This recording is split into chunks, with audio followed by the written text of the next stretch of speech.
आदित्य भारद्वाज जी, राधे राधे महाराज जी। महाराज जी, जीवन में तनाव होने का मूल कारण क्या है? उसे पहचानना कैसे जा सकते? अज्ञान, अज्ञान, भ्रम। उसी अज्ञान भ्रम से हमारे अंदर कामनाएं उत्पन्न होती हैं, और जब कामनाओं की पूर्ति नहीं होती तो हमारे अंदर असंतुष्टता आती है। हमारे कामा संजायते क्रोधा, हमारी बुद्धि मलिन होने लगती है। कामनाओं की पूर्ति में भी लोभ जागृत होता है और भोगने की इच्छा जागृत होती है। कामना की पूर्ति में बाधा पड़ने पर क्रोध जागृत होता है। क्रोध हमारी स्मृति को छीनता है। स्मृति में मूढ़ता आती है, बुद्धि नष्ट हो जाती है। बस वो तनाव, जिसे डिप्रेशन कहते हैं ना, तो डिप्रेशन होना शुरू हो जाता है। विषयों का जो चिंतन है, यही नाश की जड़ है। और अज्ञान के कारण हमको ऐसा लगता है कि यदि हमें मनमानी विषय भोगने को मिल जाए तो सुखी हो जाए। देखो, हमें जो धन प्रिय है ना, वो धन नहीं प्रिय है, धन से विषय मिलते हैं इसलिए प्रिय है। अगर रुपया प्रिय हो तो उसकी कोई खास बात है। रुपया प्रिय नहीं है, रुपया से सामग्री मिलती है, हम जो चाहे वो भोग सकते हैं, जहां चाहे जा सकते हैं। रुपये का प्रयोग प्रिय है, इसलिए रुपये की मान्यता है। अब वो प्रयोग क्यों प्रिय है? क्योंकि मन और इंद्रियां उसे अच्छा अच्छा मानती हैं कि ये भोग लूं, ये देख लूं, ये छू लूं।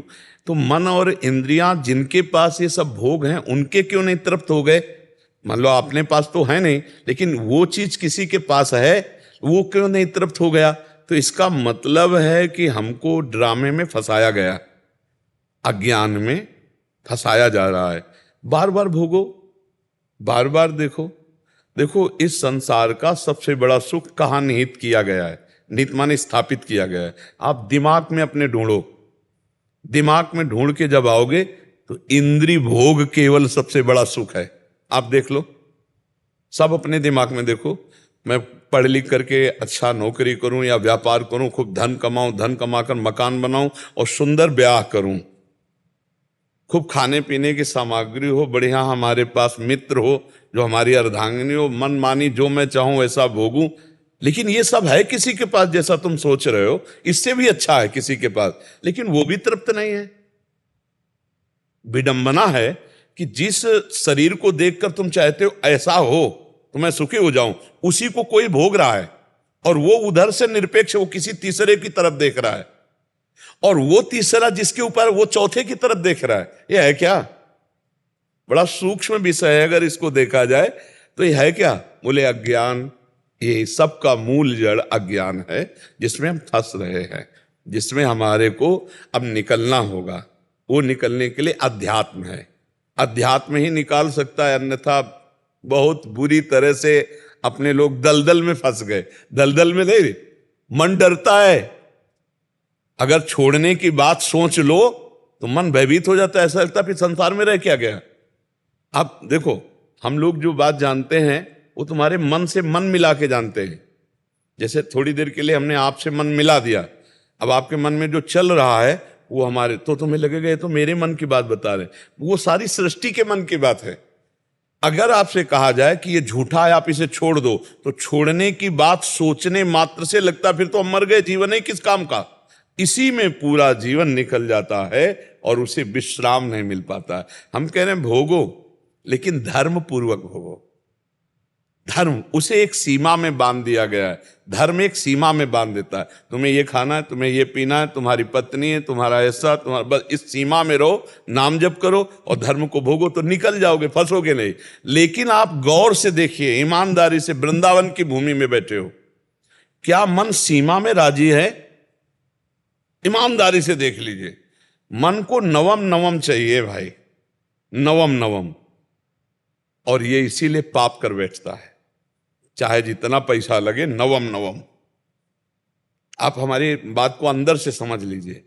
अब इसी अज्ञान की धरा से हमारी दुर्गति होती चली गई, और नवम नवम असली में है तो भगवान है, जिनकी नयो नेह नव रंग नयो रस, नवल श्याम वृषभानु किशोरी, नव पीतांबर नवल चूनरी, नई नई बूंदन भींजत गोरी, नव वृंदावन हरित मनोहर, नव चातक वो, सब नवीन, सब नवीन।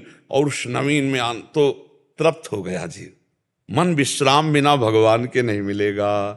इसलिए हम सबसे प्रार्थना करते हैं कि थोड़ी हमारी बात मान करके पहले गंदे दृश्य देखना बंद करो, गंदी बातें बोलना बंद करो, गंदी क्रियाएं करना बंद करो, तब तुम्हारे गंदे विचार छूट जाएंगे। और गंदे विचार छूटे, पॉजिटिव हुए कि हर परिस्थिति में आप आनंदित रहोगे। परिस्थिति हमें दुख नहीं दे सकती यदि हमारे विचार सही हैं। जिसे सुख चाहिए उसे कष्ट होता है, और जो सुख में स्थित है उसको कष्ट क्या पहुंचाए। थोड़ी सी दवा इतनी सुन्न वाली कष्ट को नहीं होने देती, और चित्त भगवान में जोड़ दो कष्ट होगा। बड़े से बड़े कष्ट को हंस के सहा जाता है। तो बच्चा डिप्रेशन क्यों, दिमाग में भार क्यों? क्योंकि वो अहंकारी अज्ञानी जीव भगवान से परिचय नहीं प्राप्त किया, अध्यात्म को नहीं जाना, इसलिए दुखी हो रहे। नहीं बोलो चिंतन की क्या परेशानी है, तुम्हारा दिमाग स्वस्थ हो, शरीर अस्वस्थ हो तो कोई फर्क नहीं। भगवान का भरोसा, अध्यात्म बल जब तक जागृत नहीं होगा तब तक विश्राम नहीं मिलना किसी को। क्यों चिंता करते हो? अगर आप चिंतन करने लगो, नाम जप करने लगो, सत्शास्त्रों का स्वाध्याय करो, माता पिता बड़े बूढ़ों की सेवा करो, समाज को सुख पहुंचाओ, अभी आप प्रसन्न होने लगोगे। अब इतना सोच सोचकर अपने सुख के विषय में, हम आज सत्संग में कहते सबसे ज्यादा जीव परेशान है ओवर थिंकिंग। परेशानी सबसे ज्यादा है, सामने भोजन रखा है, खाकर उसका आनंद नहीं ले रहा, परसों क्या होगा, कल क्या होगा, आज जो अभी इसका स्वाद तो ले, इसका तो वो तो गया है, वो तो परसों के लिए वो परेशान है, ओवर थिंकिंग में परेशान है। हम कह रहे हैं जिसने आज संवारा है वो कल भी संवारेगा, वो परसों, पर उससे तुम्हारा अपनापन नहीं, परिचय नहीं, इसीलिए तुम परेशान।